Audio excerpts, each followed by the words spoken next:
My mum and dad gave me a watch. Not a posh, good enough to tell the time by though. And it went well enough until one day at a camp we were playing smumps and cast over the sass. I was a smumps and I had to get £20 through the customs for us to win the game. £20 written on a piece of paper. There were 3 ways to get past. 1, by running so fast the cuck couldn't catch you. 2, by going creepy crawly, so they couldn't see you. And 3, going through the cuck with it hidden somewhere. I chose 3. I chose to hide it on me somewhere. But where? I know, I said. I'll stuff it in my... And I took the bag off my... folded up the piece of paper with the £20,000 written on it, slipped it into the... and clipped the back of my on. So then I went creepy crawly over the sass. They saw me, they grabbed me, and they sucked me. They looked in my jumper, down my shirt, in my armpits. They even looked under my... but they never thought to look in my... did they? So they let me go. And when I got to the other end, where the other smumps were, I said, hurrah! Said, hurrah!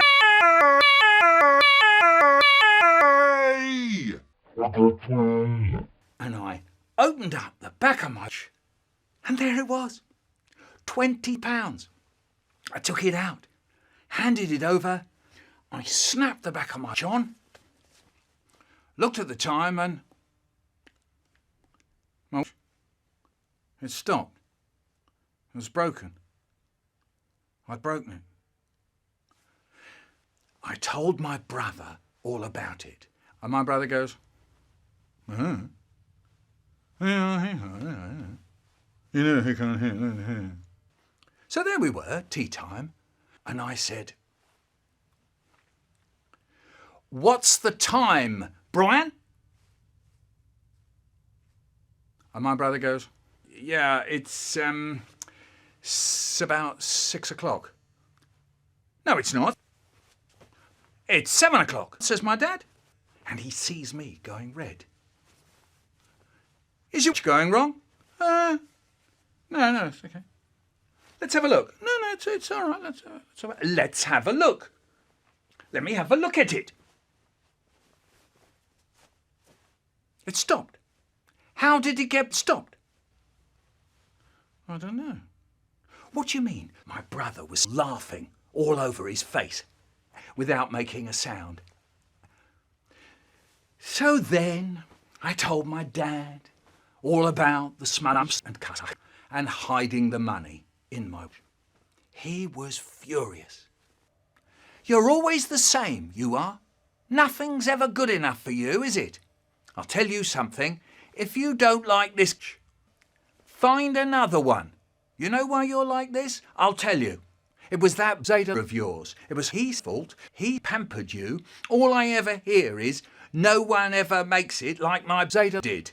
Well, you can get this into your head. I'm not your Zeta. I was so angry with my brother for getting me into trouble. Inside, I was bubbling. I went down to our backyard where there was an old twig, and I broke a twig off it. And it was all prickly and flaky. So then I took this twig off it back upstairs into our bedroom. I shoved it into his bed. And as I shoved it into his bed, I thought, this'll pay him back, this'll pay him back, this'll pay him back. He's going to get into bed tonight after I'm asleep, and his feet are going to get all prickled up and covered in grey, mucky, slimy stuff. My brother comes in and says, again.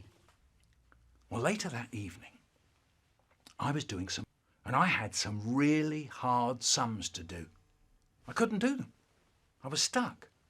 And my brother, he sees me scribbling out all these numbers, and the page is a mess. What's up? Do you want a bit of help? What could I say to that?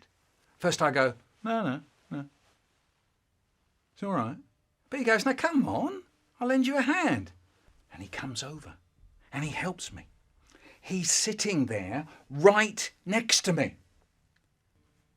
showing me how to do my sums. And then he said, now you try.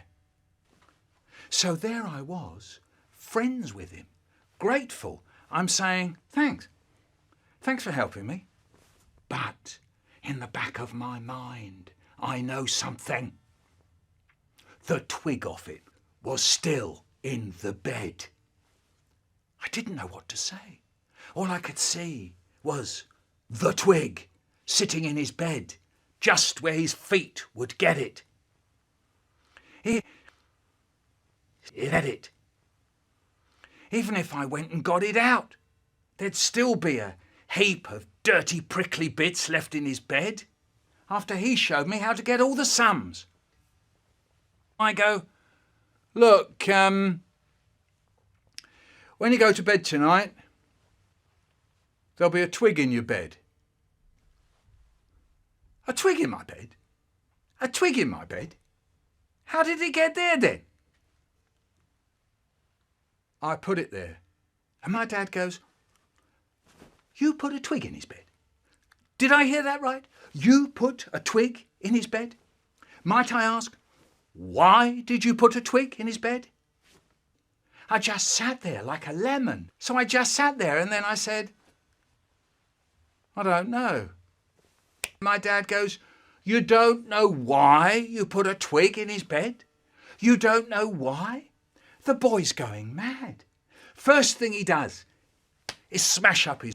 And the next thing, he's going round stuffing twigs in people's beds. He's going stark, staring mad, I tell you. If I go up to her and say, Mum, my's dead, I think she'd be upset.